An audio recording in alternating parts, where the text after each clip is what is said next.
কষ্টে বিদায় হয়ে গিয়েছিল। আপনারা জানেন, আপনারা সকলে চলে আসুন আমাদের। সুতরাং আমরা পতাকার কাজ এক্ষুনি শুরু করব। আমাদের মাদ্রাসা মসজিদের ক্লাবের সেক্রেটারি তিনি বলছেন যে আমার ক্লাবের ছেলেপুলেগুলো সব ডেকে নেন, আপনারা সকলেই চলে আসুন। আর আমাদের বাচ্চারা রেলিং করেছে, হুজুররাও রেলিং করেছে, এ গ্রাম থেকে ও গ্রাম। বাচ্চাদের মুখের দিকে তাকাচ্ছি, বাচ্চাদের মুখ শুকিয়ে গিয়েছে, হুজুরদেরও শিক্ষকদের মুখও শুকিয়ে যাচ্ছে। সুতরাং আমরা জাস্ট আমি পতাকাটা উত্তোলন করতে চাই।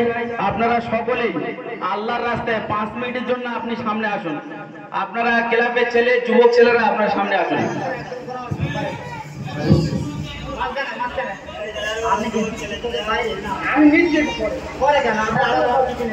সুতরাং আপনারা পতাকা তোলার জন্য রেডি থাকবেন। গ্রামের বয়োবৃদ্ধ জ্ঞানী যারা আছেন আপনারা দয়া করে আপনারা আসুন, আমাদের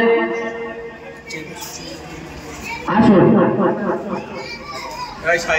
আপনারা সকলে চলে আসুন। এই মুহূর্তে আমরা পতাকা উত্তোলন করব।